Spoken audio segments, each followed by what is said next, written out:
महाराष्ट्र में महायुति की सरकार बनने के बाद अब एक बड़ी खबर निकलकर सामने आ रही है।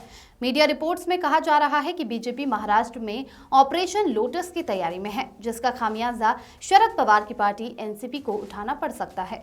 मीडिया रिपोर्ट्स में ये भी दावा किया जा रहा है कि बीजेपी के संपर्क में शरद पवार की पार्टी के नेता है। ऐसे में वो किसी भी वक्त या कुछ समय बाद भाजपा का दामन थाम सकते हैं। अगर ऐसा होता है तो ये शरद पवार के लिए बहुत बड़ा झटका होगा, क्योंकि एक तो पहले ही एनसीपी 2 धड़ों में बंट चुकी है, दूसरा महाविकास अघाड़ी की महाराष्ट्र में बड़ी हार हुई, और तीसरा अगर शरद पवार के कुछ नेता बीजेपी का दामन थामते हैं तो ये पूर्व केंद्रीय मंत्री शरद पवार के लिए बड़ा झटका होगा।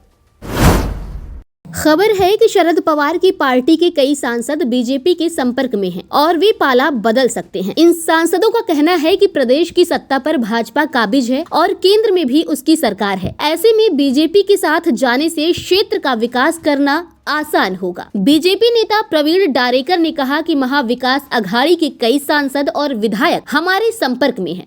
जी हाँ, खास तौर से शरद पवार के सांसद हमारे संपर्क में हैं। उनका कहना है कि विकास हमारी पहली प्राथमिकता है। इसी तरह कई सांसदों का कहना है कि कार्यकर्ताओं की ओर दबाव है कि बीजेपी के साथ चले जाएं, ताकि क्षेत्र का विकास किया जा सके।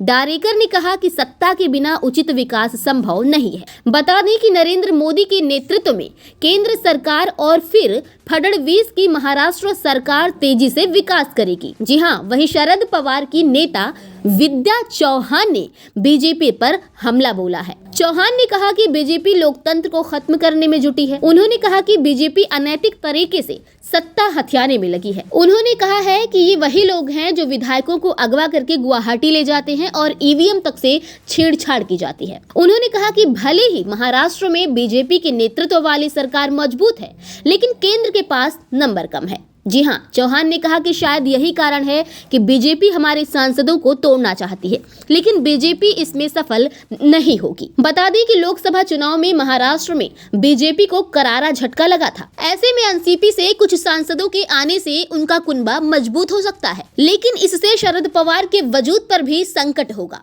क्योंकि महाराष्ट्र विधानसभा चुनाव में उसके केवल 10 विधायक ही जीते हैं। महाराष्ट्र विधानसभा चुनाव में बीजेपी और उसके गठबंधन को 230 सीटों पर जीत मिली। बीजेपी ने 148 सीटों पर चुनाव लड़कर 132 सीटों पर जीत हासिल की, जिसके बाद महाराष्ट्र की कमान देवेंद्र फडणवीस के हाथों में आई।